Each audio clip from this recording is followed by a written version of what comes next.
read, Bill? Said, I've got to read it.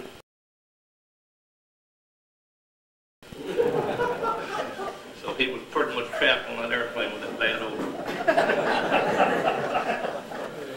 I want to tell one more story about Bill, and I'll let him talk. We were fishing at Texoma. We were trolling for stripers, and I hung the mother of all stripers. I mean, it must have weighed 20 pounds. And well, they gaffed all the fish there, and they gaffed him, and he said, son, said, get a good look at this, said, we'd throw the first one back. I want to introduce you to Bill Trice, Colonel, U.S. Air Force, retired, and he will talk about his experiences in prison camp and the Air Force. Bill?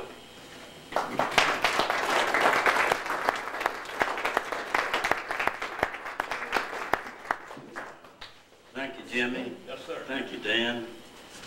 Proud to see you here, wife. And ladies and gentlemen and young men, thank you for coming. My career started in the military in 1940. I was an enlisted man, private, first class, up after about 10 years, I thought it was, but it's shorter than that. I was all this time trying to get into flying school, and when I got in, the recruiting officer said, well, sure, get in the Air Force as an enlisted man, and we'll get you in as a pilot, training very shortly. 2 years later, I finally got to go to pilot school. Finished pilot school in August '43. Shortly thereafter, they said, you're going to go over to Italy. I said, okay, that's what I'm going to do. But before that, Bonnie sent a message, said, I'm coming out to Salt Lake City, and you get somebody to be the best man, we're going to get married. That's his story. So anyway, I did get home, and incidentally, I did ride home in a B-17 from Salt Lake to Dallas to Love Field. And that's when Love Field was nothing but a grass strip, just grass strip, all it was. Well, after we got married, when I had to go back to Salt Lake City and join the bomb group, 460th Bomb Group, we stayed there a short time, and then Bonnie met me in Savannah, Georgia, and she was there until Christmas time, and then she had to come home. And I started out to go over to Italy. Got to Italy, raining, cold, terrible weather, living in a tent that you had to erect yourself. Nobody there to help you put it up. Shortly thereafter, Mount Vesuvius started erupting.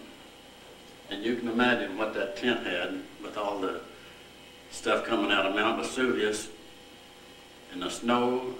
Well, the tent decided it just tired and just folded right there. Not just on our side, but several others. There was 8 of us living in this tent, and we decided that we'd build a house, which we did build a house.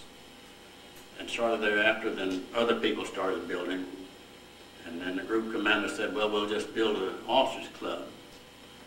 Well, he got very unhappy with me because he thought I was stealing nails from the officers club, and I wasn't.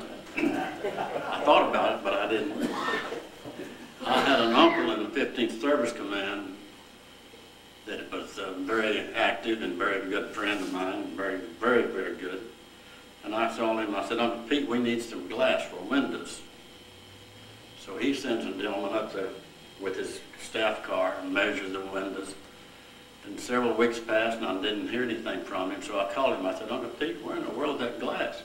He said, Bill, you didn't tell me I was going to have to build the whole thing. So here comes the truck the next day with all the glass in it, put them in. Then the group commander really got unhappy because the glass was unheard of practically over there. But anyway, we had a good time. Shortly thereafter, I was shot down over Munich on my 45th mission. Where the airplane was shot up over Munich, damaged very heavily. We could not stay with the group, and we started back home, and we had to abandon the airplane in northern Italy. However, over the target, 3 crew members bailed out: nose gunner, navigator, and the bombardier. When the bombardier hit the ground, he broke his leg, and gangrene got him shortly thereafter. And we do not know whether it was he was a Jewish boy. We don't know whether he declined medication or whether they did not offer it to him. We do not know to this day. Anyway, he's the only one that didn't get out of prison camp or get back into friendly territory. 5 of us were captured and 7 of them got out. That particular day we had not a navigator, but a photographer, photographer man on board. So we had 11 people on board the airplane that day. So we had very good people. I mean, several of them got out, as I told you. The rest of us were sent to prison camp. Well, on the way down in the parachute as I bailed out, I could see the Italians, people coming out either by bicycle, cart, or whatever they, am I too loud? Whatever they might be in way of transportation. And I could see them coming out with their farm tools, clubs, whatever they had. And so on the way down, I decided that a little group of trees I wanted to miss. So I grabbed a handful of shroud line on that parachute and pulled them in. And I thought, well, that parachute's going to collapse, so I turned them loose. But anyway, I held them long enough that I hit the ground like a ton of brick. And that gave me a pretty good shock. And it hit in a cornfield. Well, I'm in this cornfield, and this was in July, and the cornfield about this high, the corn stalks, and running through the corn stalks, clipped my face, and I was bleeding pretty bad. But that didn't stop the Italians from beating the devil out of me. They really covered. And I do not disagree with it. I think somebody had been bombing my family like we were, I would have done the same thing. And I'm sure most of you in here would have. It wasn't very pleasant, but every time I try to get up, I'd get a good lick back to the neck or someplace, and down I'd go again. Finally, the Germans showed up, and that's when they took me under control. But that didn't stop the friendly beating that I was getting. They were really attacking me good. After that, they said, well, for you, we're going to take you in and you're going to be in prison. I was in prison. I was in a room about a 3 foot wide by 7 feet in length. No sanitation facilities, nothing at all. Food was bread and water. Interrogation started immediately after I got in this position. Day and night, they would interrogate you. Promise you the wine, women, and song, and then threaten you if you didn't talk. And the only thing under the Geneva Convention that I'd give them was my name, rank, and serial number. That didn't go over very good. So finally, I don't even remember the number of days that I was in this confinement, solitary confinement. Let's say 10 days. Go in and the interrogating officer shows me a batch of books. I mean, a whole flock of books. Said, we know more about you than you know about yourself. We know all about your bomb group. We know all about 15th Air Force in Italy. What are you trying to tell us? Why don't you tell us what you're doing? I said, yes, sir, I will. My name, rank, and serial number. At that time, I thought that interrogation officer was coming unglued. He was furious. And all the time you're interrogating, they got bright lights shining on you. Great big burly Germans over here with all kinds of firearms. And they threaten you very seriously. They don't mess around. But they had one of the best intelligence of anyone I've ever heard of, or ever seen. They knew exactly where I was born. They knew the day I was born. In fact, the interrogating officer lived in El Paso, Texas for 18 years. He knew all about me. I didn't have to tell him a thing. He knew it. So after that encounter with him and he got almost unglued, he said, for you, the war is over, you're going to prison camp. I had no idea where I was going. They didn't tell me. They had all my shoes. They had everything that I had, my flight jacket, everything. All I had was a pair of pants and a shirt. I said, you're going.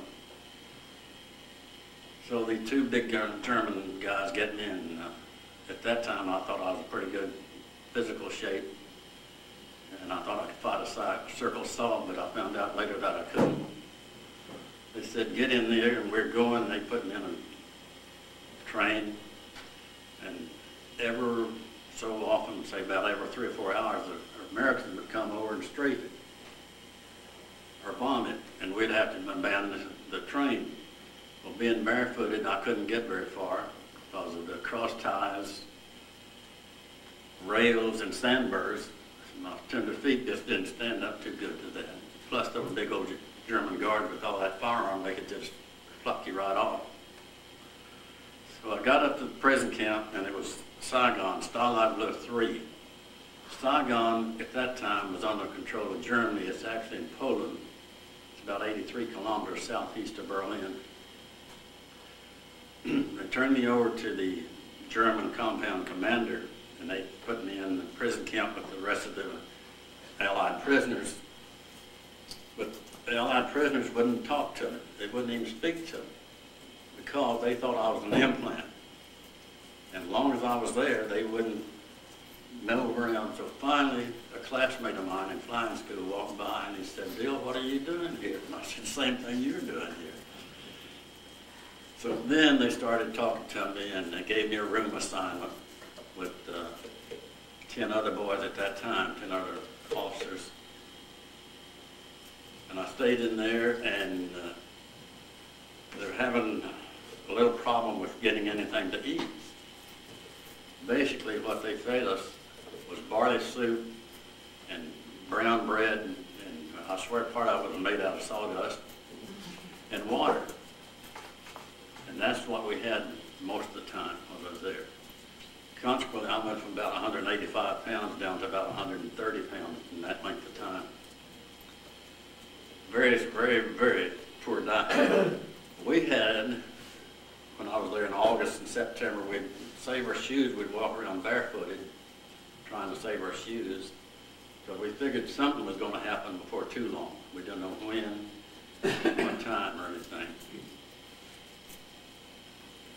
We did have some radio contact. Some of the boys made radios like crystal sets, and I'm sure many of you in here made crystal sets in your lifetime somewhere along the line. And we'd get BBC, which is British Broadcasting, come in and tell us how the war was going. Also, I'm sure that many of you have read about the Great Escape. That was at Saigon, Stalag 3, where I was. However, I arrived there shortly after that had already taken place. That's when the Germans tunneled underneath the fence and got out several of them, not the Germans, I mean the Americans, Allied prisoners actually. But they didn't go quite far enough. They were too close to the fence. Consequently, the Germans saw them. About 50 of the Allied troops got out of the prison camp, but they captured all of them but 3. And 3 of them actually escaped. They brought them back in front of everybody. They shot some of them right in front of the rest of them. Teach them a lesson. I assume that's what they were doing. But we were always trying to aggravate the Germans. We did not stop at that time. We'd dig holes, we'd dig trenches, we'd do anything we could to aggravate them. And when we were digging, say, a tunnel, we'd bring the dirt out. It was kind of more like a sandy clay type. And bring it out, and we'd take a pants leg and put it down in your pants, and then walk around the compound like this and just let it trickle out all the way around. So it wouldn't make a big pile of it in any one place. Or we'd run out on what they call a pail, that was where you had to go out for, be counted. Or we'd walk across that ground. So we scattered this dirt that we were digging out from a tunnel. To get to an opportunity to escape, the senior person in there is the longest time you've been in there. That's when you're the first one to get out to give the opportunity. And the rest of us would try to save food that we could so that they could escape if they had that opportunity. It was very difficult to get anything that you could save, however. Occasionally, we'd get a Red Cross parcel that had a can of Spam, some dried fruit in it, a chocolate bar, margarine type stuff.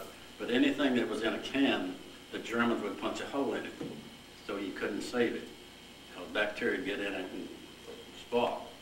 What we'd do with that, as soon as we get it, we'd take the margarine out and seal it back with margarine and try to save it in that form. we'd get a couple of packages like that, and then maybe on Thanksgiving, we'd take all that we had saved up and Spam and so forth. We'd cut out the bad part and try to have a Thanksgiving dinner. We'd take the chocolate bars, which was a tropical chocolate, very hard, and mix it in with powdered milk and make a pudding out of it. And if you've ever had clem, which is powdered milk, it doesn't taste very good, but the chocolate did help take care of that. Then in January of '45, things started getting rougher, and Germans were getting compressed by the Americans and the Russians from the east. And we could get messages occasionally that that's what's going to happen, that they're coming in faster, they're going to do something. But never would we know until on the 27th of January, they said, "You've got to move." And this was around midnight on the 27th. The weather was terrible. It was below freezing. It snowed quite a bit. Run us by, and they had several Red Cross partials, and as you walk by, they'd hand that to you. Well, that Red Cross partial weighed about 12 pounds. Not much to anyone, really. But if you're in good health, that's very light. But being in prison camp, you get kind of weak, you get tired, you lose weight, you've already lost weight. Then the main thing at that time was try to stay warm, not try to see how much you could carry. But we knew we were going to have to do this march, not knowing where we were going or things of that nature. So they marched us for 27 hours, 28 hours with one rest stop. At that rest stop, many of us, our feet were frozen, and they call it severe frostbite. But it's just like walking around on a couple of stumps. You don't know, you have no feel, you just there. That's basically what you are. So the next move, we had to go, and they tried to put us on a train. That train, they call them 40 and 8, 40 cattle and 40 people. When they put about 60 people or so in one of those boxcars, and as Jimmy said earlier, some of them had diarrhea. I mean, it's a mess, gentlemen and ladies. While on this train, the U.S. would come in and start bombing or strafing this train. We would all try to bail out and spell POW with our bodies or whatever we could find to let the pilots know that we were Allied troops. This would go on about every hour or so. The train would move on, and then we'd have to jump out. The problem was, when you got in that boxcar, they'd lock it on the outside, and there wasn't any way you could get out. So that caused a lot of problem, because some of the people would get unhappy and actually get frightened is what it was.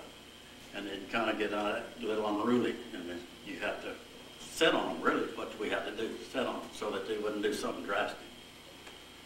Well, we ended up on that particular thing, and finally the U.S. senior people, senior officers, told the Germans that we were not going to get back on a train, regardless of what they said. We were not going to get on. They could kill us right there. We were not going to get on that train. Well, they finally said, okay, we'll just walk then. So we walked the rest of the way and ended up in Munich. Not Munich, excuse me, Nuremberg. But before we got there, after going that 26 hours, we stopped in one little town. And two of my buddies had to drag me in the last kilometers. I had just completely passed out. All they did is just show me the way to go and take me right on in. And they got me into this little town. And that's as far as they could go, because they were just about dead themselves. I woke up later in the middle of this little town, and it was below 0 freezing centigrade. And I didn't have anybody around me. All my buddies were locked up, gone someplace else. So finally I found them in a church. And in the church, the temperature was the same as outside. And it was miserable. A gentleman that had a son in prison camp in the U.S. recognized what his son was getting compared to what we were getting in Germany. He convinced the town mayor to let us go into his pottery factory, where it was nice and warm and we could snuggle up against the furnaces if all we could. He convinced him to let as many as possible go into his pottery factory. The biggest drawback was no sanitation facilities. And when you've got 500 or 600 people in one group, you know it takes sanitation facilities.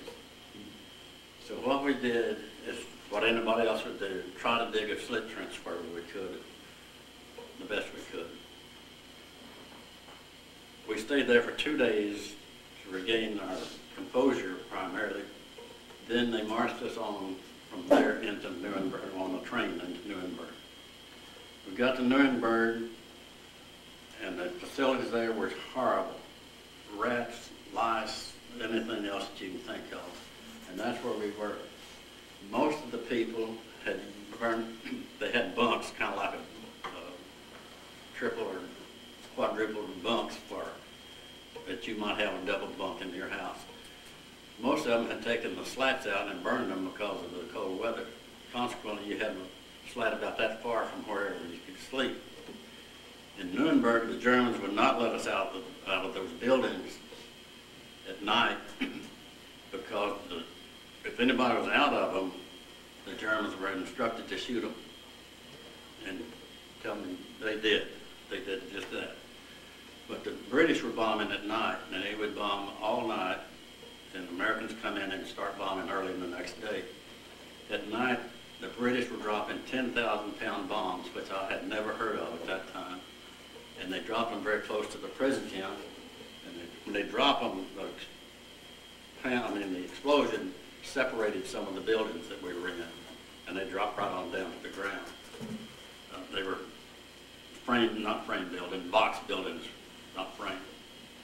So that didn't make any difference to the Germans. We still had to stay in there, and we didn't know whether it was going to collapse on us or not. But we stayed there for about 2 months. And then we moved down from there down to Moosburg, Germany, which is near Munich. And Munich is where I got all shot up to start with.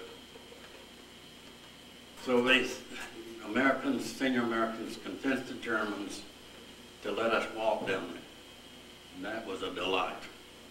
I'm telling you, that you just can't believe how quick your hand can go into somebody's basement and get a potato here and a potato there, and a chicken here and a chicken there.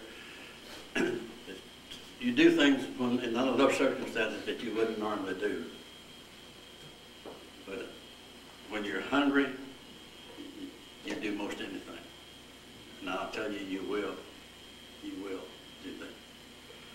I could skin a chicken with not even making a squawk and have it cooked before anybody could recognize it almost. And on one occasion on that walk, a guy named Al Reyna from San Antonio, Texas, I said, Al, let's do something. We're getting hungry. So we're in this little town, and when they let us rust in these little towns, the Germans would surround the town. Because they didn't have sufficient guards to guard us, they just surround the town. So we had free movement to go in where we wanted to, almost in that little town. So we did. Al and I ventured over to one of the little pubs, that you might call it, and we convinced the young lady. He stood there and talked to her, and I went in the freezer to get the food out. That's what I tell my wife. But we did manage to get in this freezer, and the Germans are sitting right there, almost. We could hear them talking and yapping and so forth. But we went into that reefer, and we got lots of food out of there and a couple of beers. The beer was the biggest everybody thought that was a sensation. And we passed the beer around. Each one get a sip maybe and pass it. We got back, and we had quite a feast for people that I was with. And incidentally, Al, I'm not sure whether he's still with us or whether he isn't. We did not hear from him this Christmas, but he and one of the other comrades I had saved my life on that first march. Franzik, the other guy, was from Kansas City, a good old farm boy, a terrific guy, and his wife is terrific. He has just passed away, and I'm sorry to say that, but he has passed away. But most of us are getting up in the age where we're going to pass away one of these days. Now I'll go back and finish my story about going on down.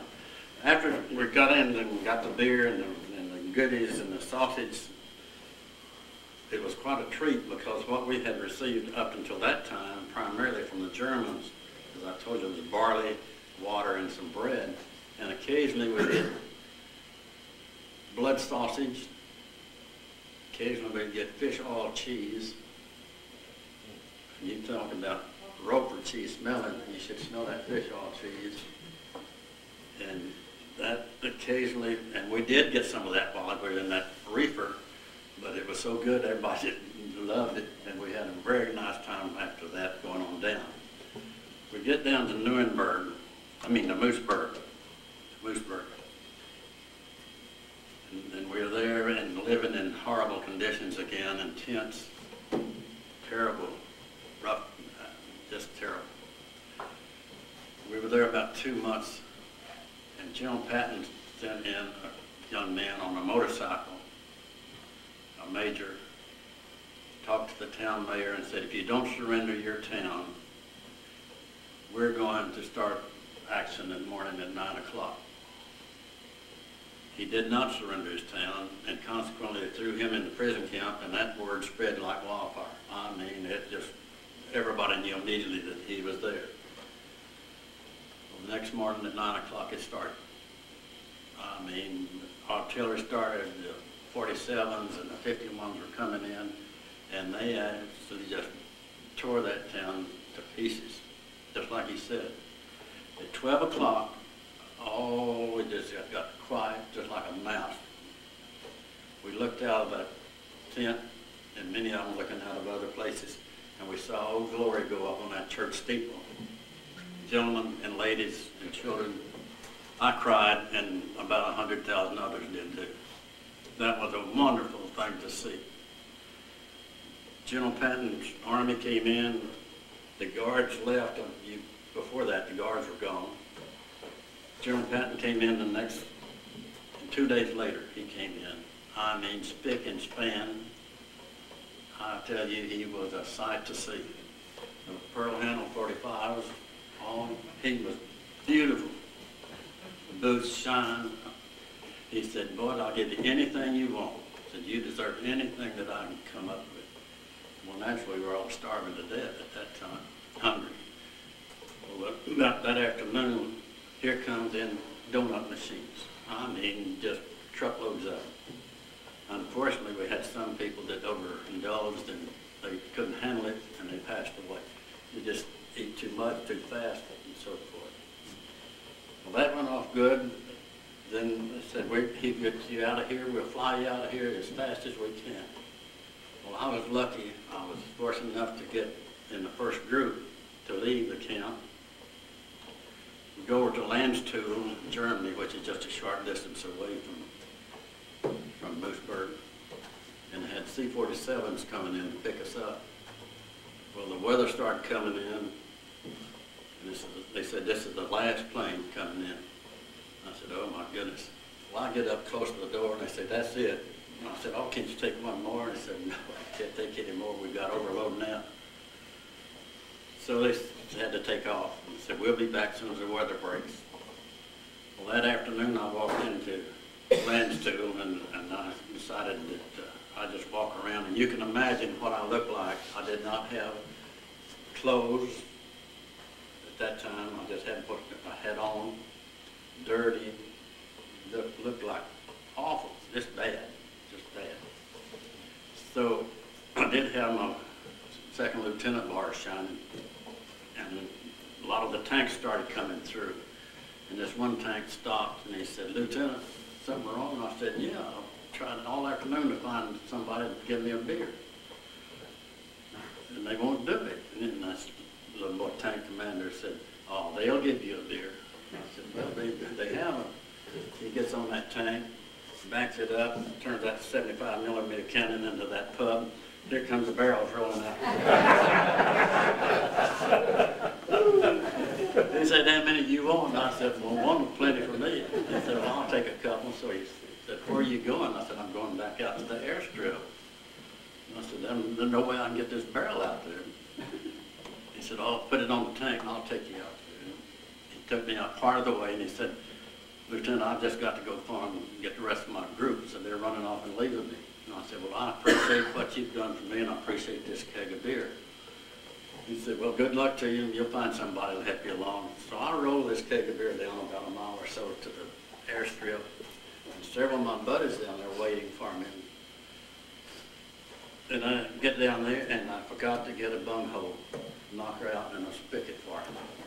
So what we did, we put it up on some rocks. We knocked the bunghole out with a rock. And I turn it over and let them drink a while, and then I turn it back. We take turns. So that was quite an experience also. Then the next day the airplane did come in, and I did get on the airplane, and it took me to Le Havre, France. That's where they ran us through the sheep dip.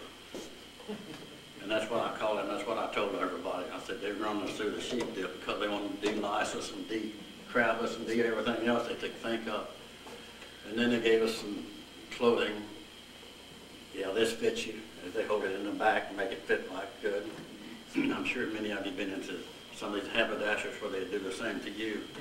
Make you look good, and then you get outside and it fits you like a toe sack.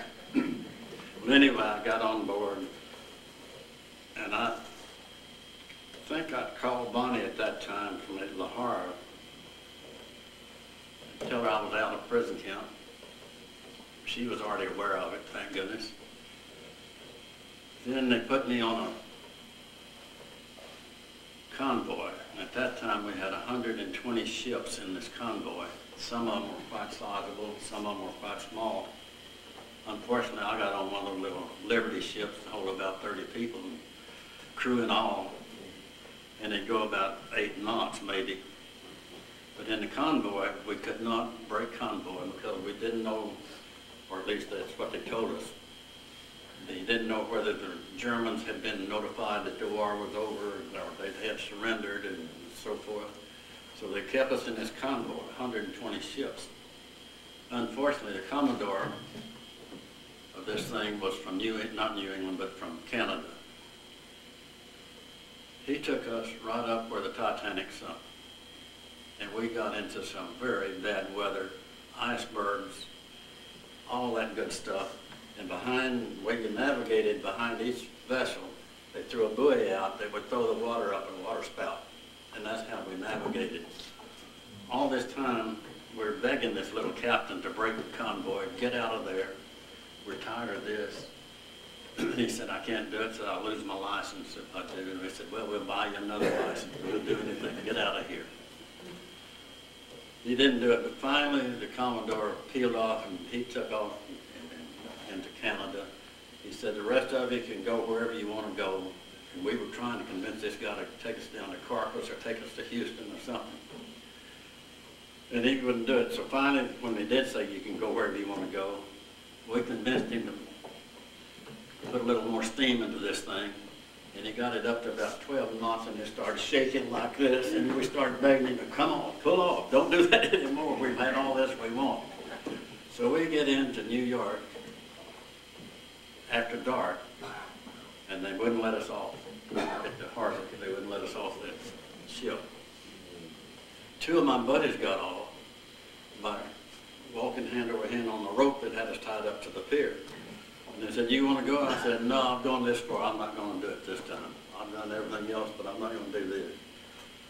So we get off the next day, and they take us out to New Jersey, put us on a troop train, the ones going down the southwest part of the states, especially the Texans.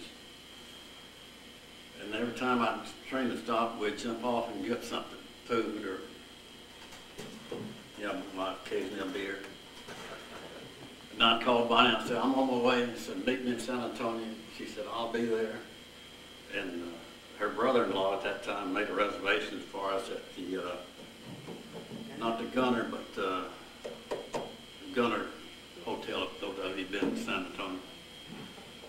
So I get in there, and at that time I had gained a little weight, and I looked like a donut, puffed out, all just plain fat. Here I get there, and Bonnie weighs 98 pounds. I couldn't believe that here she is back here in the good old U.S. and losing so much weight.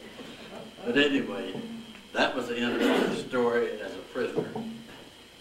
I do want to recognize my waist gunner in the B-17, Art.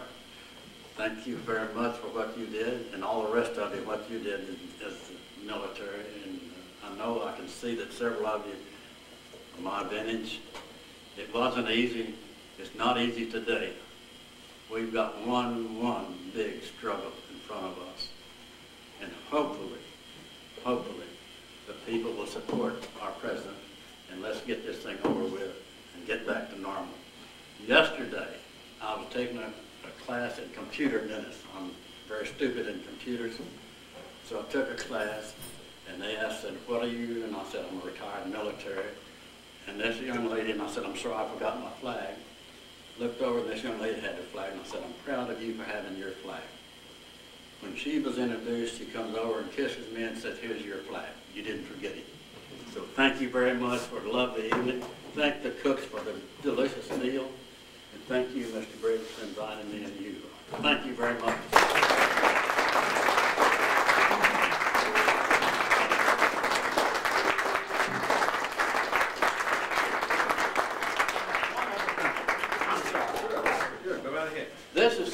This, you think, Reed, nothing but a poker hand.